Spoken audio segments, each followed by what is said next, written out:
예수로 가득 채운 내 인생. 오늘 주제입니다. 한 여인에 의해 시작된 기적의 현장은 오늘을 사는 우리에게 시사하는 바가 매우 큽니다. 예수님 때문에 천사를 만났고 또 하나님의 음성을 들었으며 처녀의 몸으로 예수님을 잉태하는 위험성이 큰 일을 기꺼이 받아들이고 이 땅에 예수님이 오시는 길을 여섰던 그 마리아를 통해 기적의 현장으로 오늘 우리는 들어가 보려 합니다.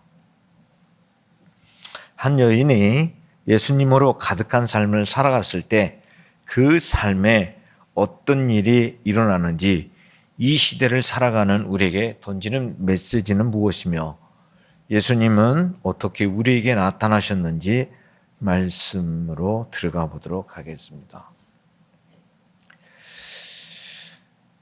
요한복음 2장 1절부터 11절에서 말하고자 하는 중요한 핵심적인 부분을 두 가지만 말씀을 드리고자 합니다. 그 첫 번째 중요한 핵심 포인트는 언제나 준비된 우리의 때라는 겁니다. 언제나 준비되어야 돼요. 이거는 제가 하는 말이 아니고 예수님께서 직접 하신 말씀이에요.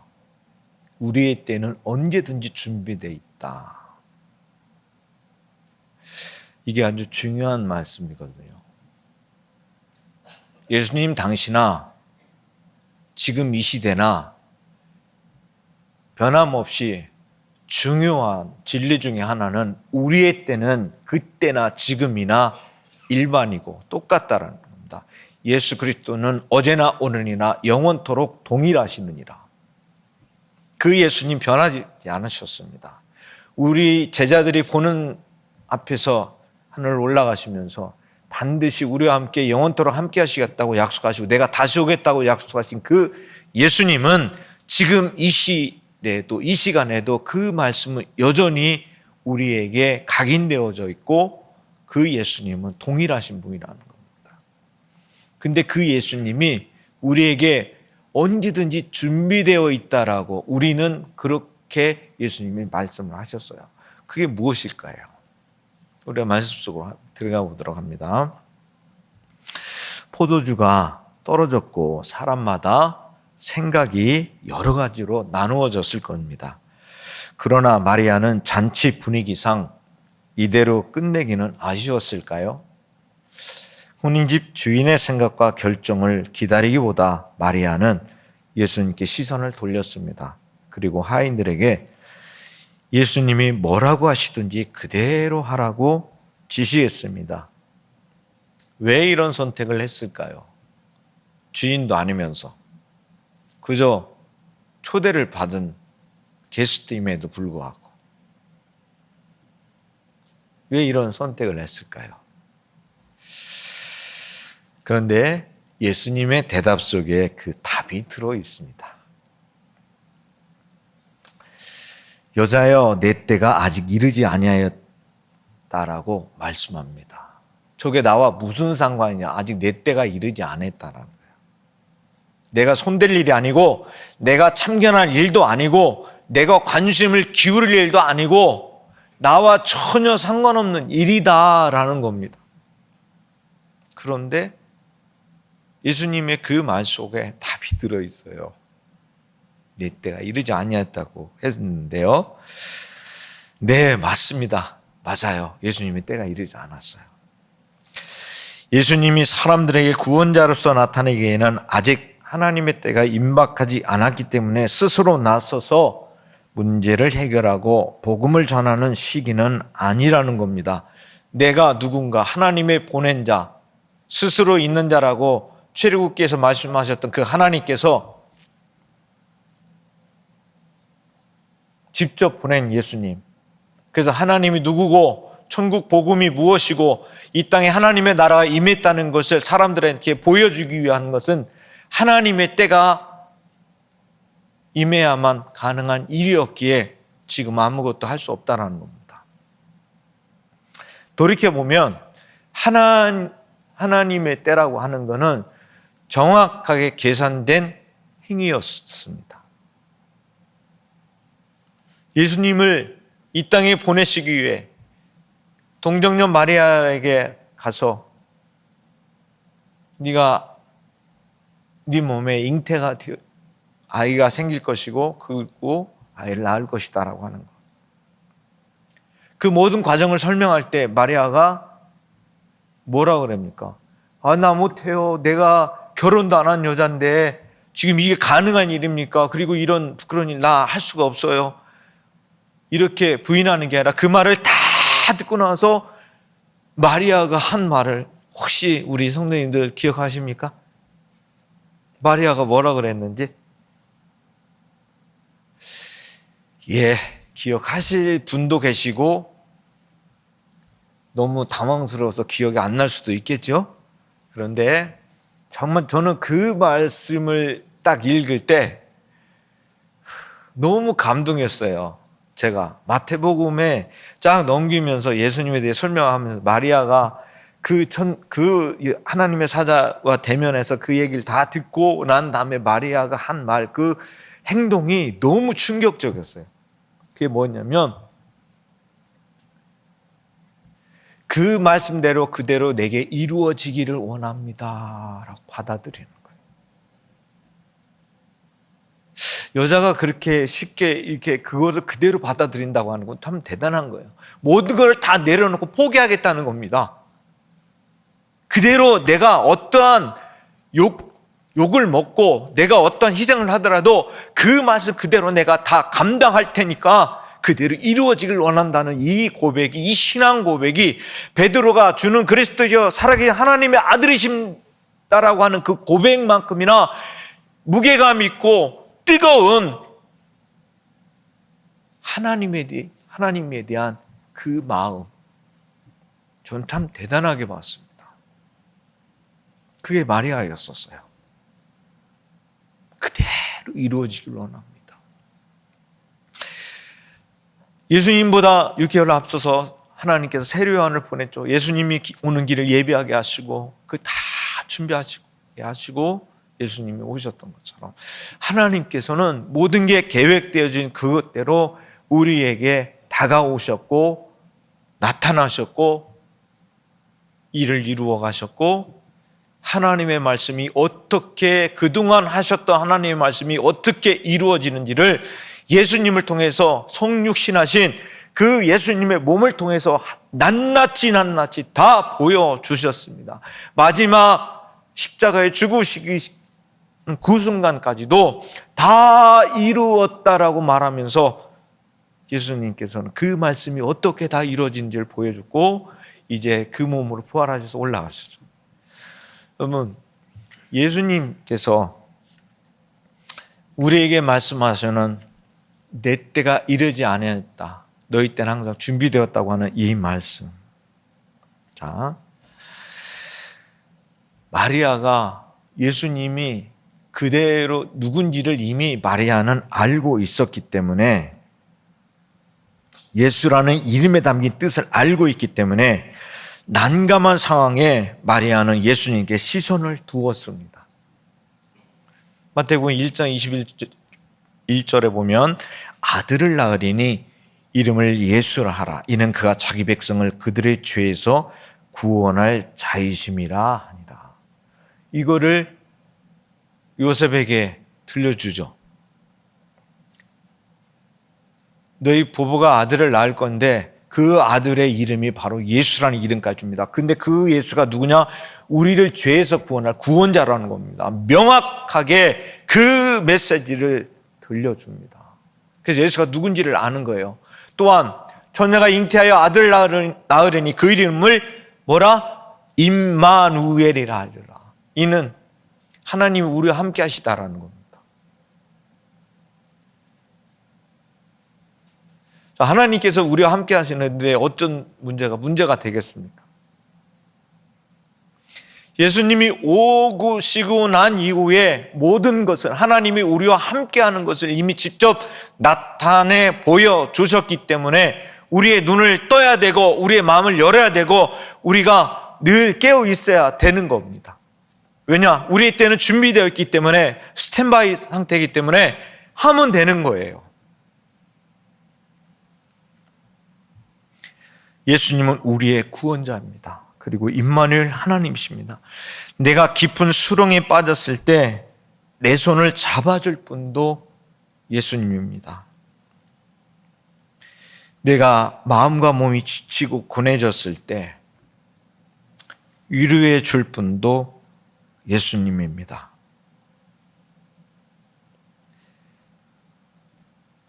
외롭고 힘들 때 내 곁에 함께 있어줄 분도 예수님입니다.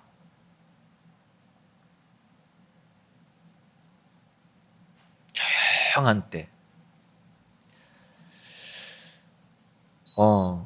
제가 어디서 그 얘기를, 그거를 이렇게 본 게 있는데, 온라인으로 요즘에는 너무나 많은 것들이 공유가 되어지고, 영화도, 뭐 넷플릭스나 왓챠나 또 디즈니나 쿠팡 플레이나 수많은 곳에서 송출합니다. 그런데 그럼에도 불구하고 극장이, 오프라인에 있는 그 극장이 사라지지 않고 계속 유지되는 이유가 뭔가라는 거에 대하여서 답을 내려준 게 있습니다. 그건 왜냐? 어둡기 때문이랍니다. 그게 답이 될까요? 어둡대요. 어두워서 극장이 되는 거래요. 그건 뭐냐? 현대인들이 너무 바쁘고 조명과 정보가 너무 많은 이 번잡하고 혼란한 세상 속에 살다가 극장에 딱 들어가면 조용하고 어두워지니까 차분해지는 거예요. 집중할 수 있게 되는 겁니다. 그래서 극장이 되는 거래요. 참 재밌는 거죠. 저는 생각지도 못한 답이 있어요. 어둡기 때문에 되는 거래요. 어둡기 때문에. 그래서 제가 그럴 수도 있겠다. 왜냐하면 저도 예전에 영화 보러 가면 잤거든요. 그냥 조용한 데다가 의자도 편안하니까 리클라이너 그 시트면은 딱 버튼 누르면 뒤로 샥 누우니까 얼마나 자기 좋아.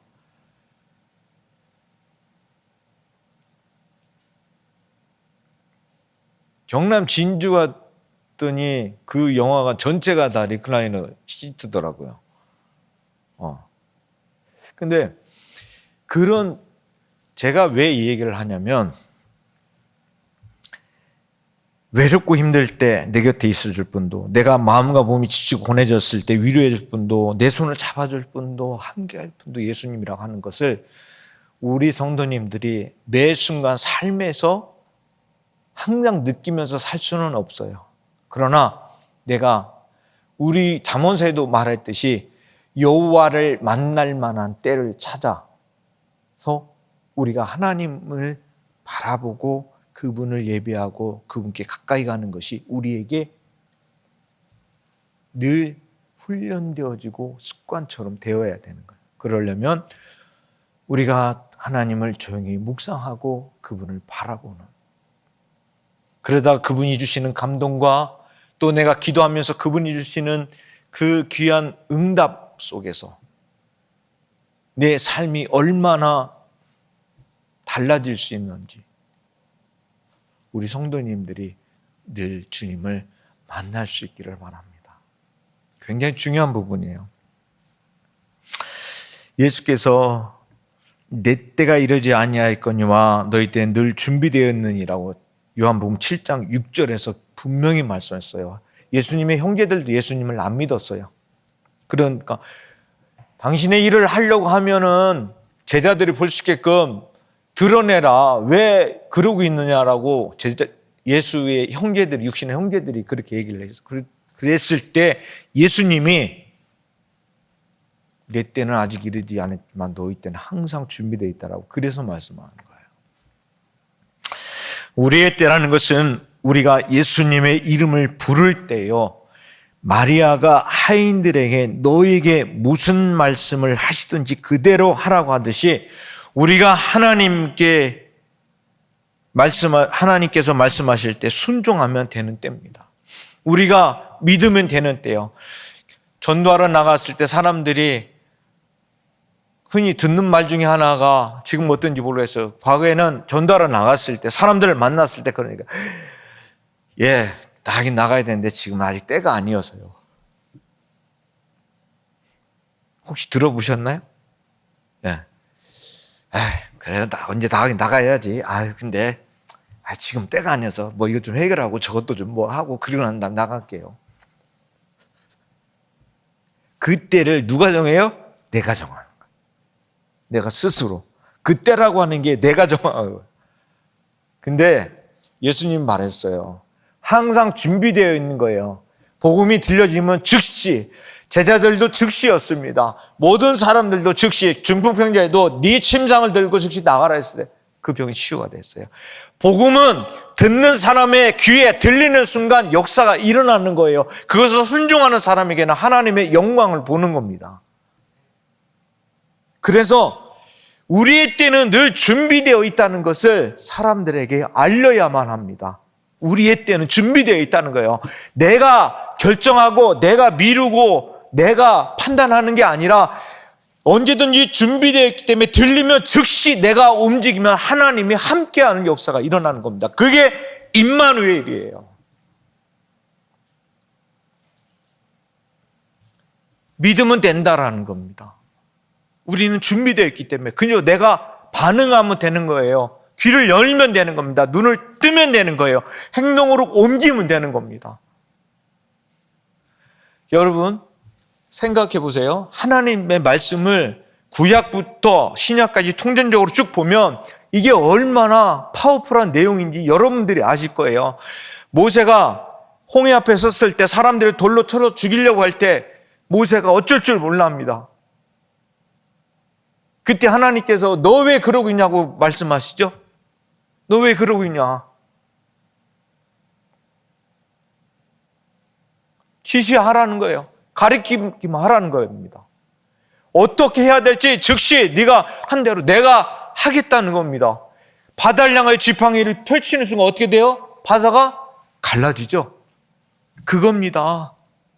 우리의 때라고 하는 거는 내가 하나님의 감동과 하나님의 말씀을 들었어. 그리고 하나님께서 어떻게 하라고 하는지 조그마한 감동이 엘리야에게 손바닥만한 구름이 있을 때 그들이 즉시 행동으로 옮겨서 일어나지도 않았는데 가서 뛰어가라. 여러분, 우리의 때는 언제든지 준비되어 있습니다. 내가 반응하면 하나님은 역사하시는 거예요. 하나님께서는 그런 분이시다라는 겁니다. 혹시 행여나 옆에 전도할 때 누구를 만났을 때 아직은 때가 아니요 그러면 그렇게 말씀하세요. 당신의 때가 바로 지금이다라는. 여러분, 이거 웃을 수도 있고 웃지 못할 수도 있는데 제가 예전에 하나님 성령에 너무 강하게 붙들려 있어서 목욕탕에서 전도를 한번 한 적이 있어요. 목욕탕에서. 제가 얘기했나요? 안 했죠? 목욕탕에서 사우나에서 목욕을 하고 있는데 갑자기 하나님의 음성이 들려요. 지금 복음을 전하라고.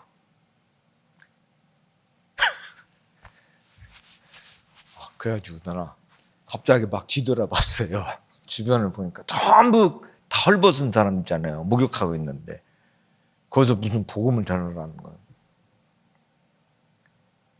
그래, 잘못 들었겠지. 제 차 복음 전하는 거예요. 한숨이 나오더라고요.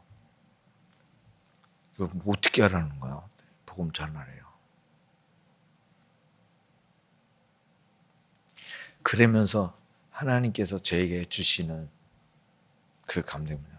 지금 이 시간에 듣지 않으면 안 될 사람이 여기에 있다라는 겁니다. 긴박성이었어요. 그래서 목욕탕 벽에다가 세숫대야를 이렇게 딱 거기다 세숫대야를 거기다 붙인 거 거기다 하나님 이렇게 그냥 지나가면 안 되겠습니까? 호소를 했어요. 호소를 세숫대야에다 대고 벽에다 대고. 근데 도저히 워낙에 강하게 붙들려 있으니까 어떻게 하지를 못하겠더라고요. 결국엔 순종했어요. 그래서 딱 뒤돌아서서 거기서 복음을 전하기 시작했습니다. 저 거기 있는 사람, 목욕탕에 있는 사람들이 전부 저를 미친 사람 취급을 할 거 아니에요. 저 미친 또라이가 왔네 그러더라. 근데도 돌아섰습니다. 그리고 하나님의 복음을 전했어요. 예수가 누구인지, 왜 여러분들이 꼭 들어야 되는지, 이 시간에 여러분 중에 반드시 이 말씀을 들을 분이 계시답니다. 들으세요. 그랬더니 점점 고개를 돌리더라고요. 저한테. 목욕하면서 아유 어떤 또라이가 들어왔네. 그러다가 저한테 고개를 점점 돌리기 시작하더라고요. 다 들었어요. 그리고 주님이 저를 칭찬하시더라고요.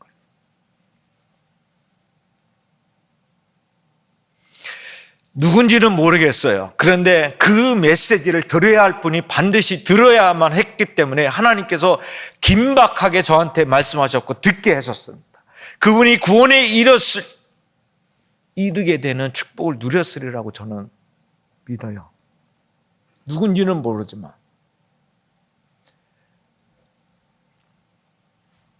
목욕탕에서도 복음은 전해졌습니다. 그게 하나님이 승리하셨습니다. 제가 아니라 하나님이 승리하신 거예요.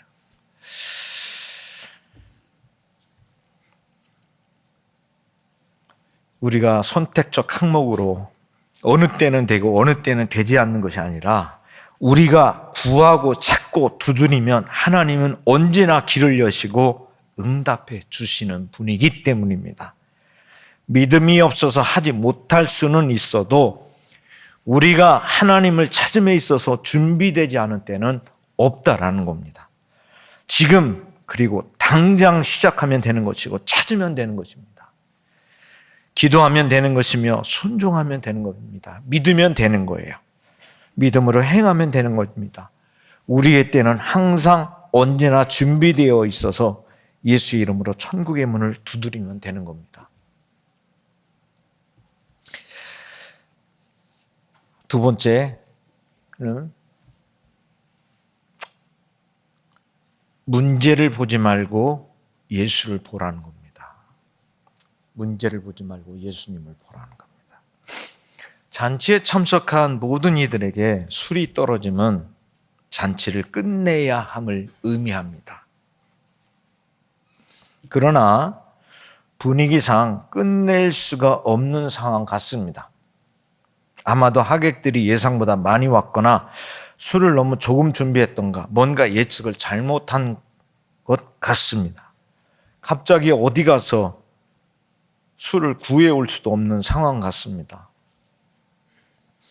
구해올 수 있는 경우라면 마리아가 예수님께 오지도 않았을 겁니다. 이런 순간 일반적인 경우 대부분은 하나둘씩 자리를 뜨거나 무리를 해서라도 술을 구해오려고 했겠지요. 그러나 불가능합니다.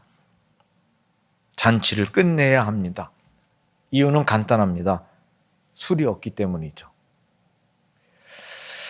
술 기운을 빌어서라도 흥을 돋구고 무언가 대접하는 분위기를 만들려면 술이 필요한데 그게 바닥을 드러냈으니 잔치를 끝내야 하는 상황을 맞이한 듯합니다. 우리는 예수님이 하신 말씀과 하인들이 보인 행동을 눈여겨볼 필요가 있습니다.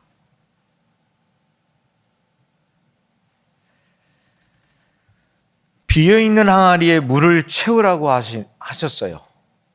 예수님께서. 비어있는 항아리에 물을 채우래요. 물론 쉽게 받아들이기 어려운 지시입니다. 그러나 하인들은 이미 들은 바가 있었기 때문에 그대로 순종합니다. 마리아가 무슨 말씀을 하시든지 그대로 하라고 했던 것처럼 이미 들었기 때문에 그대로 합니다. 그리고 어떤 일이 벌어졌는지 우리는 알 수 없습니다. 어떤 일이 벌어졌는지 우리는 알 수 없어요. 성경에서도 거기까지만 얘기하고 있기 때문에. 항아리 안에서 이미 물이 포도주로 변한 것인지 아니면 물을 떠서 가져왔는데 가는 도중에 포도주로 변한 것인지 우리는 전혀 알 수가 없습니다. 중요한 것은 비어있는 항아리, 즉 물이 담겨있는 그 항아리에서 가져간 것이 포도주였고 그 포도주가 가장 맛있는 포도주였다는 사실입니다. 제가 말씀드리고자 하는 이 복음의 핵심은 바로 이겁니다. 사람들은 문제에 집중했고 마리아는 문제가 아닌 예수님을 바라봤다는 겁니다. 예수님이 누구인지를 알았기 때문에 가능한 일이에요. 예수님이 누구인지 마리아는 단 한순간도 놓쳐본 적이 없어요. 자기 몸으로 예수님이 하나님이 내 몸 안에 들어왔다는 그 사실만도 영광스러운데 그 예수님이 하실 일이 무엇인지도 알고 있기 때문에 마리아는 예수님에게 집중을 했습니다. 이런 상황에 우리는 어떤 상황을 만나면 하나님 앞에 교회로 달려가서 기도하거나 하나님 앞에 울며 매달리기보다는 우선 해결하려고 합니다. 우선 돈을 쓰고 사람을 만나고 여기 가고 그 문제 해결하고 우왕좌왕 동분서주합니다. 맞나요?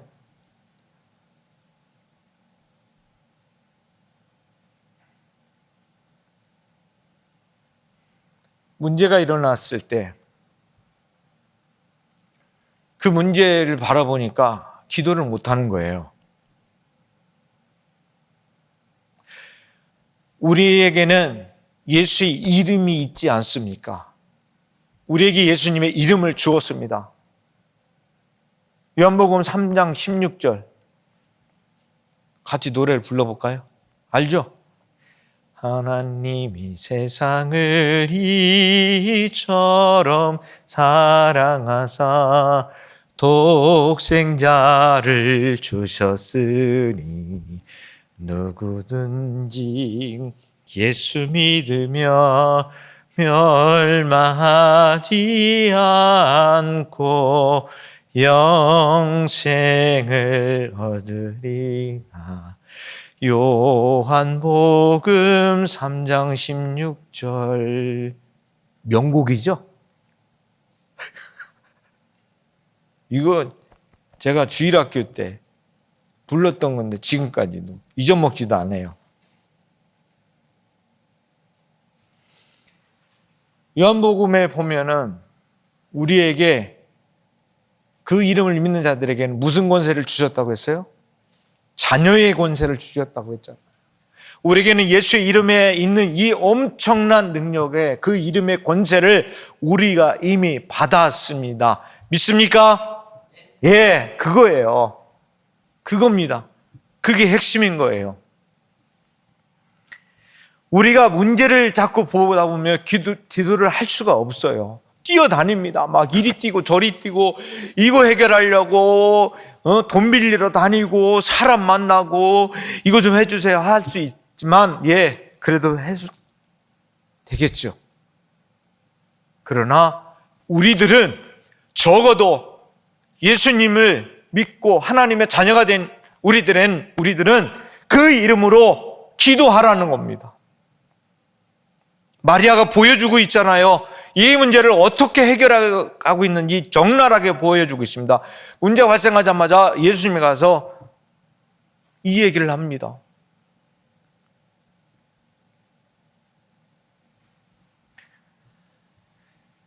마리아가 예수님에게 집중하고 예수님께 지금의 이 상황을 말씀드리지 않았다면 단언컨대 잔치는 그냥 끝났을 겁니다. 이유는 명확합니다. 예수님의 때가 이르지 않았기 때문에 예수님은 스스로 나서서 어떤 기적도 베풀지 않았을 뿐만 아니라 조용히 그냥 돌아갔을 겁니다. 그러나 우리의 때는 언제나 준비되었고 시작하면 되고 행동하면 되는 것이기에 마리아는 예수님께 구했습니다. 그리고 응답받았습니다. 마리아와 하인 그리고 잔치집 주인과 이 일에 관계된 모든 사람은 살아계신 하나님의 영광을 보는 축복을 누렸습니다. 예수님이 참석하신 혼인잔치집이 실망하고 낙담할 수 있는 순간에 마치 천국의 기쁨을 누리는 듯한 환상적인 순간을 맞이한 것은 예수님의 존재 때문입니다. 마리아의 한 사람이 뛰어난 순발력과 지혜로 예수님을 초청하게 되고 실질적인 잔치의 주인공은 예수님이 되었습니다. 예수님의 이름과 능력을 받은 성도 여러분, 우리는 누구보다 만난 포도주 기적의 현장에 있는 사람들일 수 있습니다. 저가 될 수도 있고요. 우리 성도님들이 그 현장에 있는 사람들일 수 있습니다. 왜냐? 우리가 이미 요한복음 2장을 읽었지 않습니까? 그럼 우린 그곳에 있는 거나 똑같습니다.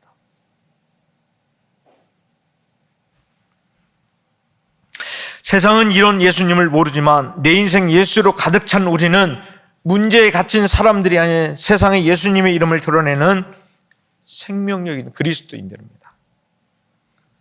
문제보다 예수님을 바라보고 기도하세요. 제가 이 교회 부임하고 나서 이루고자 하는 것 중에 하나가 바로 이겁니다. 제가 올해 표가 주제가 오직 성령의 능력으로 이렇게 했는데, 여러분, 성령의 능력으로 우리가 성경에 얼마나 엄청난 일들이 일어나고 어떻게 변화되어지고 어떻게 주님이 하실 일을 기대하는 사람들로 날마다 탈바꿈 되어 갔는지 우리가 그 현장의 주인공이 되고 싶은 마음이 저에게는 컸었어요. 그래서 정말로 그 성령의 능력으로 충만해지고 얼굴들이 밝아지고 그 속에서 정말 성령이 역동적으로 역사하는 그 모습을 우리 성도님들의 삶 속에서, 모습에서, 얼굴에서, 말에서, 삶의 자리에서 보고 싶어 했던 게 바로 저의 바람이었습니다. 그래서 그 시기가 언제가 될지 모르지만 저는 기도하고 있고 시작을 했어요. 이곳에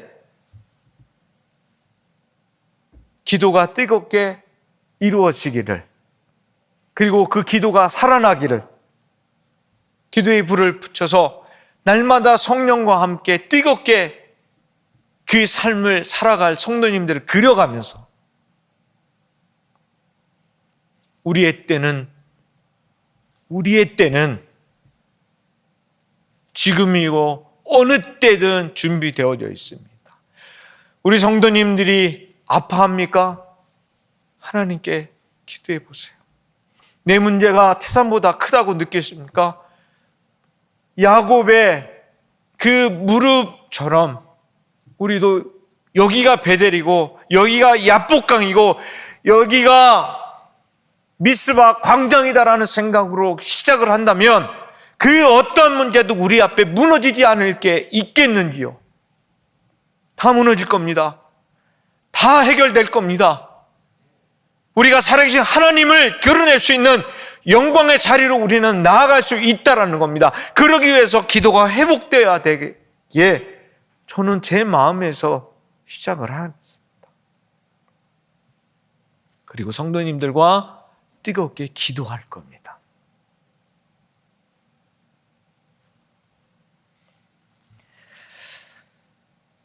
문제보다 예수님을 바라보고 기도하세요. 그리고 내게 주신 감동을 흘려보내지 말고 붙드시기를 바랍니다. 예수로 가득 찬 언제나 주님과 동행하는 축복의 주인공이 되시기를 주님의 이름으로 축원합니다. 기도하겠습니다. 하나님 감사합니다. 오늘도 우리에게 내 인생에 내 안에 무엇이 가득 찼는지 다시 한번 돌아볼 수 있게 하시고, 우리의 때가 우리의 때가 항상 준비되어 있다는 것을 놓치고 살았던 내 인생이라면, 내 때는 입을 열면 시작하는 거고 행동하면 되고 믿으면 되는 거고 바라보면 되고 입으로 시인하면 되는 우리의 때는 지금도 이 시간에도 당장의 우리의 시간은 지금이다라는 걸 우리가 인식하면서 늘 깨어있게 하시고 성령의 충만한 기름 부음으로 늘 예수님만 바라보며 세상에 멋지게 한방 달릴 수 있는 승리하는 그리스도인들이 되게 하여 주옵소서. 예수님의 이름으로 기도드립니다. 아멘.